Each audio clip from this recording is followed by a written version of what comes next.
ವೀಕ್ಷಕರೇ, ಇವತ್ತಿಂದ ಕ್ಲಾಸ್ ಮತ್ತೆ ರೀಸ್ಟಾರ್ಟ್ ಆಗ್ತಾ ಇದೆ. ನಿನ್ನೆ ವಿಡಿಯೋ ಸ್ವಲ್ಪ ನನಗೆ ಅನಿಸ್ತು ತುಂಬಾ ಲೆಂತ್ ಆಗಿದೆ ವಿಡಿಯೋ ಅಂತ ಅನಿಸ್ತು. ಸೊ ಅದು ಕೂಡ ಅರ್ಥ ಮಾಡ್ಕೊಳ್ಳಿಕ್ಕೆ ಸ್ವಲ್ಪ ಕಷ್ಟ ಆಗ್ತದೆ ಕೆಲವೊಬ್ಬರಿಗೆ. ಮತ್ತು ವಿಡಿಯೋ ಸ್ವಲ್ಪ ಮಧ್ಯದಲ್ಲಿ ಕಟ್ ಆಗಿತ್ತು. ಸೊ ಕ್ವಾಲಿಟಿ ಕೂಡ ಅಷ್ಟೊಂದು ಸರಿ ಅನಿಸ್ಲಿಲ್ಲ ನನಗೆ. ಸೊ ಹಾಗಾಗಿ ಮತ್ತೆ ರೀಸ್ಟಾರ್ಟ್ ಮಾಡ್ತಾ ಇದ್ದೀನಿ ವಿಡಿಯೋನ.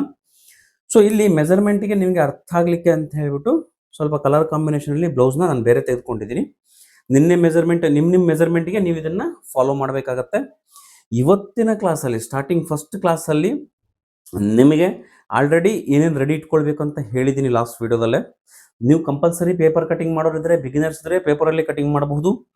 ಇಲ್ಲ ನಾವು ಡೈರೆಕ್ಟ್ ಲೈನಿಂಗಲ್ಲೇ ಕಟ್ ಮಾಡ್ತೀನಿ ಅಂದರೆ ಡೈರೆಕ್ಟ್ ಲೈನಿಂಗಲ್ಲೇ ಕಟ್ ಮಾಡಿ ನೋಡಿ. ಬಿಗಿನರ್ಸ್ ಆಗಿರಲಿ, ಹೊಸಬರೇ ಆಗಿರಲಿ, ಅಥವಾ ನಿಮಗೆ ತಿಳ್ಕೊಳ್ಳಿಲ್ಲ ಅಂದರೆ ತಿಳ್ಕೊಂಡಿದ್ರೆ ನೋ ಪ್ರಾಬ್ಲಮ್.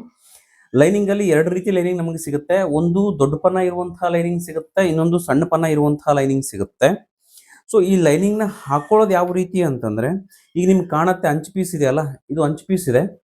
ಓಕೆನಾ, ಟೋಟಲಿ ಅಂಚು ಪೀಸ್ನ 4 ಭಾಗ ಹಾಕಿ ಐರನ್ ಮಾಡಿ ಇಟ್ಕೊಂಡಿದ್ದೀನಿ. ಸೊ ಕಂಪಲ್ಸರಿ ಲೈನಿಂಗನ್ನು ಬಳಸಬೇಕಾದ್ರೆ ನೀರಲ್ಲಿ ಡಿಪ್ ಮಾಡಿ ಹಾಫ್ ಅನ್ ಅವರು, ಅದಾದ ನಂತರ ಐರನ್ ಮಾಡಿ ಇಟ್ಕೊಂಡ್ರೆ ನಿಮಗೆ ನೆಕ್ಸ್ಟ್ ಬ್ಲೌಸ್ ಸ್ಟಿಚ್ ಮಾಡಿ ಕೊಟ್ಟಾದ್ಮೇಲೆ ಅವ್ರು ಏನಾದರೂ ವಾಟ್ರಲ್ಲಿ ಹಾಕಿದ್ರೆ ನಿಮಗೆ ಸಿಂಕ್ ಆಗೋದಿಲ್ಲ, ಬಟ್ಟೆ ಫಿಟ್ಟಿಂಗಲ್ಲಿ ಯಾವುದೇ ರೀತಿಯ ವ್ಯತ್ಯಾಸ ಆಗೋದಿಲ್ಲ. ಸೊ ಲೈನಿಂಗ್ಲಿ ಯಾವಾಗಲೂ ಅಂಚು ಪೀಸ್ ಯಾವ ಕಡೆ ಇರುತ್ತೋ 2 ಅಂಚು ಪೀಸ್ನ ಒಂದೇ ಕಡೆ ಇಟ್ಕೊಂಡು ಫೋಲ್ಡ್ ಔಟ್ನ ಮಾಡ್ಕೊಳ್ಳಿ. ನಿಮ್ಗೆ ಅರ್ಥ ಮಾಡ್ಲಿಕ್ಕೋಸ್ಕರ ನಾನು 2 ಬ್ಲೌಸ್ ಪೀಸನ್ನು, 2 ಲೈನಿಂಗ್ ಪೀಸನ್ನು ತೆಗೆದುಕೊಂಡಿದ್ದೇನೆ. ಓಕೆನಾ, ಒಂದು ಆರೆಂಜ್ ಮತ್ತು ಒಂದು ಯೆಲ್ಲೋ ಕಾಣ್ತಾ ಇದೆ. ಸೊ ಆರೆಂಜಲ್ಲಿ ಬ್ಯಾಕ್ ಪಾರ್ಟ್ನ ಕಟ್ ಮಾಡ್ತಾ ಇದ್ದೀವಿ. ಇವತ್ತು ಬ್ಯಾಕ್ ಪಾರ್ಟ್ ಯಾವ ರೀತಿ ಕಟಿಂಗ್ ಇರುತ್ತೆ, ಸೊ ಬ್ಲೌಸ್ ಪೀಸಲ್ಲಿ ಬ್ಯಾಕ್ ಪಾರ್ಟ್ನ ಮೆಜರ್ಮೆಂಟ್ ಯಾವ ರೀತಿ ತೆಗೆದುಕೊಳ್ಬೇಕು, ಇವೆರಡು ಇವತ್ತಿನ ಕ್ಲಾಸ್ ಆಗಿರುತ್ತೆ. ಇದನ್ನ ನಿಧಾನಕ್ಕೆ ಅರ್ಥ ಮಾಡ್ಕೊಳ್ಳಿ. ಏನೇ ಡೌಟ್ ಇದ್ರೂ ಲಾಸ್ಟಲ್ಲಿ ನೀವು ಕಮೆಂಟ್ ಸೆಕ್ಷನಲ್ಲಿ ಕಮೆಂಟ್ಸನ್ನು ಮಾಡಬಹುದು. ಮೊದಲಿಗೆ ಲೈನಿಂಗ್ ಯಾವ ರೀತಿ ಹಾಕ್ಕೊಳ್ಬೇಕು ಅನ್ನೋದನ್ನು ನೋಡೋಣ. ಅದಕ್ಕಿಂತ ಮುಂಚೆ ನಾವು ಬ್ಯಾಕ್ ಪಾರ್ಟಲ್ಲಿ ಇರುವಂಥ ಮೆಜರ್ಮೆಂಟ್ಸ್ನ ಯಾವ ರೀತಿ ಅಂತ ನೋಡೋಣ. ಇಲ್ಲಿ 2 ರೀತಿಯಿಂದ ನಾವು ಕಟಿಂಗನ್ನು ಮಾಡ್ಬೋದು. ಈಗ ಫಸ್ಟ್ ಮೆಜರ್ಮೆಂಟಿಂದ ತೋರಿಸ್ತೇನೆ, ಅದಾದ ನಂತರ ನಿಮಗೆ ಬ್ಲೌಸ್ ಇಟ್ಟು ಯಾವ ರೀತಿ ಕಟಿಂಗ್ ಮಾಡಬೇಕು ಅನ್ನೋದನ್ನು ತೋರಿಸ್ತಾ ಇದ್ದೇನೆ. ಓಕೆನಾ, ಇಲ್ಲಿ ಸಾಕಷ್ಟು ಜನಕ್ಕೆ ಫ್ರಂಟ್ ಪಾರ್ಟಲ್ಲಿ ಗ್ಯಾಪ್ ಇರೋದಿಲ್ಲ. ಕೆಲವೊಬ್ಬರಿಗೆ ಕೆಲವೊಬ್ಬರಿಗೆ ಫ್ರಂಟ್ ಪಾರ್ಟಲ್ಲಿ ಗ್ಯಾಪ್ ಬಂದಿರುತ್ತೆ. ಸೊ ಬಂದರೆ ಯಾವ ರೀತಿ ತೆಗೆದುಕೊಳ್ಬೇಕು, ಬರಲಿಲ್ಲ ಅಂದರೆ ಯಾವ ರೀತಿ ತೆಗೆದುಕೊಳ್ಬೇಕು. ಸೊ 2 ರೀಸನಲ್ಲಿ ನಿಮಗೆ ಹೇಳ್ಕೊಡ್ತಾನೆ. ಈಗ ನಾವು ಕಟಿಂಗ್ ಮಾಡಲಿಕ್ಕೆ ಹೊರಟಿರ್ತಕ್ಕಂಥದ್ದು ಫ್ರಂಟಲ್ಲಿ ಗ್ಯಾಪ್ ಬರದೇ ಇರೋ ರೀತಿ. ಓಕೆನಾ, ಫ್ರಂಟಲ್ಲಿ ಗ್ಯಾಪ್ ಬರಬಾರ್ದು. ಸೊ ಆ ರೀತಿ ನಾವು ಕಟಿಂಗನ್ನು ಮಾಡಲಿಕ್ಕೆ ಹೊರಟಿದ್ದೇವೆ. ಓಕೆನಾ, ಈ ರೀತಿ ಬ್ಲೌಸ್ ಇದ್ದಾಗ ನೀವು ಮೆಜರ್ಮೆಂಟ್ ಯಾವ ರೀತಿ ತಗೊಂಡು ಫೈಂಡ್ ಔಟ್ ಮಾಡಬೇಕು ಅನ್ನೋದನ್ನ ಇಲ್ಲಿ ನಿಮ್ಗೆ ತಿಳಿಸ್ಕೊಡ್ತೇನೆ. ಸೊ ಈಗ ಬ್ಯಾಕ್ ಪಾರ್ಟ್ ನಾವು ಮೆಜರ್ಮೆಂಟ್ನ ಫಸ್ಟ್ ಕನ್ಸಿಡರ್ ಮಾಡ್ಕೊಳ್ಳೋಣ.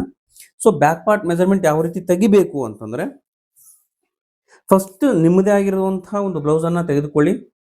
ಇಲ್ಲಿ ನಾನು ಹೇಳ್ಕೊಡೋದೆಲ್ಲ ನಿಮ್ಮ ಮೇಲೆ ನೀವು ಪ್ರಯತ್ನ ಮಾಡ್ಕೊಳ್ಬೇಕು, ಆಗ ನಿಮಗೆ ಡೌಟ್ ಕ್ಲಾರಿಫೈ ಆಗತ್ತೆ. ಓಕೆನಾ, ಫಸ್ಟ್ ಮೆಜರ್ಮೆಂಟ್ ಎಲ್ಲಿಂದ, ಈ ಹುಕ್ಸ್ ಮಣಿ ಏನಿರುತ್ತೆ ಅಲ್ಲಿಂದ ನೀವು ಪಾಯಿಂಟ್ನ ಇಟ್ಕೊಂಡು, ಮೆಜರ್ಮೆಂಟ್ ಟೇಪ್ನ ಇಟ್ಕೊಂಡು ಫುಲ್ಲಿ ಲೆಂತ್ ಎಷ್ಟು ಬರುತ್ತೋ ಅಷ್ಟು. ಓಕೆನಾ, ಫುಲ್ ರೌಂಡ್ ಮೆಜರ್ಮೆಂಟ್ನ ನಾವು ತೆಗೆದುಕೊಳ್ಬೇಕು. ಓಕೆನಾ, ಫುಲ್ ರೌಂಡ್ ಮೆಜರ್ಮೆಂಟ್ ಎಲ್ಲಿಗೆ, ಹುಕ್ಸ್ ಎಲ್ಲಿಗೆ ಹಾಕ್ತೀವಿ, ಎಲ್ಲಿ ಹಾಕಿದರೆ ಹುಕ್ಸು ಅಲ್ಲಿವರೆಗೆ ತಗೋಬೇಕು. ಇದೆಷ್ಟು ಬರ್ತಾ ಇದೆ, 37 ಇಂಚು ನಮಗೆ ಬರ್ತಾ ಇದೆ ಟೋಟಲ್. ಇದು ಏನಂತೀವಿ, ಸೊಂಟದ ಸುತ್ತಳತೆ ಅಂತ ಹೇಳ್ತೀವಿ. ಇದನ್ನ ನೀವು ನೋಟ್ ಡೌನ್ ಮಾಡ್ಕೊಳ್ಳಿ. ಓಕೆನಾ, ವೇಸ್ಟ್ ಸುತ್ತಳತೆ ಬಂದು 37 ಇದೆ. ಓಕೆನಾ, ಇದಾದ ನಂತರ ನಿಮಗೆ ಬೇಕಾಗಿರುವಂಥದ್ದು ಮೆಜರ್ಮೆಂಟು, ಅಪರ್ ಚೆಸ್ಟ್ ಮೆಜರ್ಮೆಂಟ್ ಬೇಕಾಗತ್ತೆ ಬ್ಯಾಕಲ್ಲಿ. ಓಕೆನಾ, ಬ್ಯಾಕಲ್ಲಿ ಅಪರ್ ಚೆಸ್ಟ್ ಮೆಜರ್ಮೆಂಟ್ನ ಯಾವ ರೀತಿ ನೀವು ಫೈಂಡ್ ಔಟ್ ಮಾಡ್ತೀರಾ ಅಂತಂದರೆ, ಐರನ್ ಮಾಡಿಟ್ಕೊಂಡು ನಾವು ಈ ರೀತಿ ಫೈಂಡ್ ಔಟ್ ಮಾಡಿದ್ರೆ, ಎಕ್ಸಾಂಪಲ್ ನಿಮಗೆ ಹೇಳ್ತಾ ಇರೋದು, ಐರನ್ ಮಾಡಿಟ್ಕೊಂಡು ನಾವೇನು ಮಾಡ್ತೀವಿ, ಇಲ್ಲಿಂದ ಇಲ್ಲಿಗೆ ಇಟ್ಕೊಂಡು ಬಿಡ್ತೀವಿ. ಸೊ ಈ ರೀತಿ ಇಟ್ಕೊಂಡಾಗ ಏನಾಗುತ್ತೆ ತಪ್ಪು ಅಂತಂದರೆ, ಇದು ಆಲ್ರೆಡಿ ಕಟ್ಟಿಂಗ್ ಆಗಿ ಸ್ಟಿಚಿಂಗ್ ಆಗಿರೋದ್ರಿಂದ ಎಕ್ಯುರೇಟ್ ಮೆಜರ್ಮೆಂಟ್ ನಿಮಗೆ ಸಿಗೋದೇ ಇಲ್ಲ. ಏನಾಗುತ್ತೆ, ಈ ರೀತಿ ಫ್ಲೋ ಆಗಿರುತ್ತೆ ಬಟ್ಟೆ.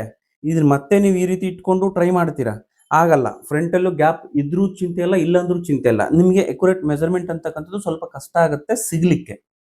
ಸೊ ಇದಕ್ಕೆ ಮೆಜರ್ಮೆಂಟ್ ಯಾವ ರೀತಿ ತೆಗೆದುಕೊಳ್ಬೇಕು ಅಂತಂದ್ರೆ, ಎಕ್ಯುರೇಟ್ ಸಿಗೋದೇ ಇಲ್ಲ ಯಾವುದೇ ರೀತಿಯ ಮೆಜರ್ಮೆಂಟ್ ಬ್ಲೌಸ್ಗಳಲ್ಲಿ. ಇದನ್ನ ಫಸ್ಟ್ ಫೈಂಡ್ ಔಟ್ ಮಾಡ್ಕೊಳ್ಳಿ. ಅರ್ಥ ಆಯ್ತಾ? ಇದನ್ನು ಫಸ್ಟ್ ತಲೆಯಲ್ಲಿ ಇಟ್ಕೊಂಡ್ಬಿಡಿ ನೀವು. ಶೋಲ್ಡರ್ ಮೆಜರ್ಮೆಂಟ್ ಕರೆಕ್ಟಾಗಿ ಮೆಜರ್ಮೆಂಟ್ ಸಿಗೋದೇ ಇಲ್ಲ.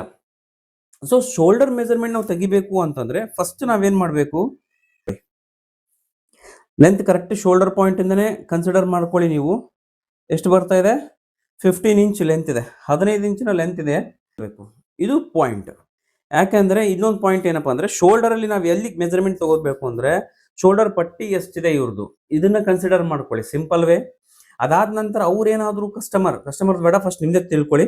ಫಸ್ಟ್ ಶೋಲ್ಡರ್ದು ಎಷ್ಟಿದೆ ಮೆಜರ್ಮೆಂಟ್, 2.5 ಇಂಚ್ ಇದೆ. ಈ ಶೋಲ್ಡರ್ ಮೆಜರ್ಮೆಂಟ್ 2.5 ಇಂಚ್ ಇರೋದನ್ನ ಕೂಡ ಬರ್ಕೊಳ್ಳಿ. ಶೋಲ್ಡರ್ ಪಟ್ಟಿ ಅಂತ ಹೇಳಿ ಸೇರಿಸ್ಕೊಳ್ಳಿ. 2.5 ಇಂಚ್ ಇದೆ. ಓಕೆನಾ, 2.5 ಇಂಚ್ ಇದೆ ಅಲ್ವಾ.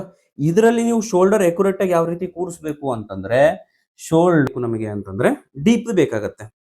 ಡೀಪ್ ನಾನು ಹೇಳಿದೆ, ನೀವು ಸ್ಟಾರ್ಟಿಂಗ್ ಅಲ್ಲೇ ಡೀಪ್ ನೆಕ್ ಬ್ಲೌಸ್ ನ ಸ್ಟಿಚಿಂಗ್ ಮಾಡ್ಲಿಕ್ಕೆ ಹೋಗಬೇಡಿ, ಸಿಕ್ಕಾಪಟ್ಟೆ ಕನ್ಫ್ಯೂಸ್ ಆಗ್ಬಿಡ್ತೀರಿ ನೀವು. ಆಲ್ರೆಡಿ ಬರ್ತಾ ಇದ್ರೆ ಏನು ತೊಂದರೆ ಇಲ್ಲ. ಡೀಪ್ ಈ ಬ್ಲೌಸ್ ಎಷ್ಟಿದೆ, 6 ಇಂಚ್ ಇದೆ. ಸೊ 6 ಇಂಚಿನ ನಾವು ಕೆಳಗಡೆ 6 ಇಂಚು ಟೋಟಲ್ ಲೆಂತ್ ಎಷ್ಟಿದೆ ಇವ್ರದ್ದು, 15 ಇಂಚ್ ಇದೆ. 15ರಲ್ಲಿ 6 ಹೋದ್ರೆ ಎಷ್ಟಾಯ್ತು, 1 2 3 4 5 6 7 8 9 9 ಇಂಚಿನ ಡೀಪ್ ಇದಾಗಿದೆ. ಓಕೆನಾ, 6 ಇಂಚು ಕೆಳಗಡೆ ಹೋಗುತ್ತೆ. ಈ 6 ಇಂಚಿನ ಬಿಟ್ಟು 7ರಿಂದ ಲೆಕ್ಕ ಮಾಡ್ಕೊಳ್ಳಿ. 1 2 3 4 5 6 7 8 9 ಇಲ್ಲಿಗೆ 15 ಇಂಚಿಗೆ ಲೆಕ್ಕ ಮಾಡ್ಕೊಳ್ಬೇಕು. ಸೊ 9 ಇಂಚಿನ ಡೀಪ್ ಇದಾಗಿರುತ್ತೆ. ಬ್ಯಾಕ್ ಡೀಪ್ ಬಂದು 9 ಇಂಚು. ಓಕೆನಾ, ಶೋಲ್ಡರ್ ಬಂದು ಎಷ್ಟು ಇಟ್ಕೊಳ್ತಾ ಇದೀವಿ, 5.5ನೇ ಇಟ್ಕೊಳ್ತಾ ಇದೀವಿ. ಯಾಕೆ ಇಟ್ಕೊಳ್ತಾ ಇದೀವಿ, ಇಲ್ಲಿ ಜಾಸ್ತಿ ಬರುತ್ತೆ. ಈ ಸಮಸ್ಯೆ ಏನಾಗುತ್ತೆ ಅಂದ್ರೆ ಬೆನ್ನಲ್ಲಿ ಬಟ್ಟೆ ಉಬ್ಬೆತ್ತು ಅಂತಂದ್ರೆ ಊದ್ಕೊಂಡಂಗೆ ಬರುತ್ತೆ. ಆ ಸಮಸ್ಯೆಯಲ್ಲಿ ಫೇಸ್ ಮಾಡ್ತೀರಾ. ಹಾಗಾಗಿನೇ L scale compulsory, must and should. ನಿಮ್ಮ ಹತ್ರ ಎಲ್ ಸ್ಕೇಲ್ ಇಲ್ಲ ಅಂತಂದ್ರೆ ನೀವೊಂದು ಬುಕ್ನ ಸ್ಕ್ವೇರ್ ರಟ್ ಇರುತ್ತಲ್ಲ, ಈ ರೀತಿ ಇರ್ತಕ್ಕಂಥದ್ದು ಇಟ್ಕೊಂಡು ನೀವು ಯೂಸ್ ಮಾಡಿದ್ರು ಏನೂ ತೊಂದರೆ ಇಲ್ಲ. ಅರ್ಥ ಆಯ್ತಾ ವೀಕ್ಷಕರೇ? ಇವತ್ತಿಂದ ಕ್ಲಾಸ್ ಅಂತಕ್ಕಂಥದ್ದು ಸ್ಟಾರ್ಟ್ ಆಗುತ್ತೆ. ಮೆಂಬರ್ಸ್ಗೋಸ್ಕರ ವಿಡಿಯೋಸ್ ಅಂತಕ್ಕಂಥದ್ದು ರೆಡಿ ಆಗಿದೆ, ಆಲ್ರೆಡಿ ಅಪ್ಲೋಡ್ ಮಾಡಿದ್ದೀವಿ. ಬ್ಲೌಸ್ ಕೋರ್ಸ್ ಯಾವ ರೀತಿ ಇರುತ್ತೆ ಅಂತಕ್ಕಂಥದ್ದನ್ನ ಸ್ಯಾಂಪಲ್ ನಿಮ್ಗೆ ಆಲ್ರೆಡಿ ತೋರಿಸಿದ್ದೀನಿ. ಇದೇ ರೀತಿ ನಿಮಗೆ ಇನ್ ಡೀಟೇಲ್ ಆಗಿ ವಿಡಿಯೋಸ್ ಅಂತಕ್ಕಂಥದ್ದು ಸಿಗ್ತಾ ಬರುತ್ತೆ. ಮತ್ತು ನಿಮಗೆ ಪರ್ಟಿಕ್ಯುಲರ್ ಆಗಿ ಪಿನ್ ಟು ಪಿನ್ ಮಾಹಿತಿ ಯಾವ ರೀತಿ ಇರುತ್ತೆ ಅಂತಂದ್ರೆ ತುಂಬಾ ಡೀಟೇಲಿಂಗ್ ಆಗಿ ನಿಮಗೆ ಹೇಳ್ಕೊಟ್ಟಿದ್ದೀನಿ ಬ್ಲೌಸ್ ಕೋರ್ಸಲ್ಲಿ. ಸೊ ಅತ್ಯಂತ ಕಡಿಮೆ ಬೆಲೆಗೆ. ಸೊ 89 ರುಪೀಸ್ಗೆ ವಿಡಿಯೋಸ್ ಆಕ್ಸೆಸ್ ಸಿಗುತ್ತೆ, ಪ್ಲಸ್ 159 ರುಪೀಸ್ಗೆ ವಿಡಿಯೋಸು ಪ್ಲಸ್ ವ್ಯಾಟ್ಸಪ್ ಸಪೋರ್ಟ್ ಸಿಗುತ್ತೆ. ಇಷ್ಟು ಕಡಿಮೆ ಬೆಲೆಗೆ ನಿಮಗೆ ಬ್ಲೌಸ್ ಕೋರ್ಸ್ ಅಂತಕ್ಕಂಥದ್ದು ಎಲ್ಲೂ ಸಿಗೋದಿಲ್ಲ, ಅದನ್ನ ಪ್ರೊವೈಡ್ ಮಾಡ್ತಾ ಇದ್ದೀನಿ. ಸೊ ಹಾಗಾಗಿ ಎಲ್ಲರೂ ಈ ಒಂದು ಬ್ಲೌಸ್ ಕೋರ್ಸನ್ನು ಯುಟಿಲೈಸ್ ಮಾಡ್ಕೊಳ್ಳಿ, ಆದಷ್ಟು ಜನಕ್ಕೆ ಶೇರ್ ಮಾಡಿ. ವೀಕ್ಷಕರೇ, ಯಾರೆಲ್ಲ ಮೆಂಬರ್ಶಿಪ್ನ ತೆಗೆದುಕೊಂಡಿಲ್ಲ ದಯವಿಟ್ಟು ಮೆಂಬರ್ಶಿಪ್ ಅನ್ನ ತೆಗೆದುಕೊಳ್ಳಿ. ಡಿಸ್ಕ್ರಿಪ್ಷನ್ ಅಲ್ಲಿ ಲಿಂಕ್ ಕೊಟ್ಟಿರ್ತೀನಿ. ಮತ್ತು ಚಾನಲ್ನ ಸಬ್ಸ್ಕ್ರೈಬ್ ಮಾಡಿದ ತಕ್ಷಣ ನಿಮಗೆ ಜಾಯ್ನಿಂಗ್ ಆಪ್ಷನ್ ಸಿಗುತ್ತೆ. ಅಲ್ಲಿ ನೀವು 2 ಆಪ್ಷನ್ ನೋಡ್ತೀರಾ, ಒಂದು ಬ್ಲೌಸ್ ಕೋರ್ಸ್ ಆಪ್ಷನ್ 89 ರುಪೀಸ್ಗೆ ಇರುತ್ತೆ, ಇನ್ನೊಂದು ವ್ಯಾಟ್ಸಪ್ ಮಾಡಬಹುದು ಅನ್ನುವಂಥ ಆಪ್ಷನ್ 159 ರುಪೀಸ್ಗೆ ಸ್ಕ್ರೀನ್ ಅಲ್ಲಿ ನೋಡ್ತಾ ಇದಿರಲ್ಲ, ಅದು ಯಾರಲ್ಲಾಗೆಲ್ಲ ಬೇಗ ಆಗಿ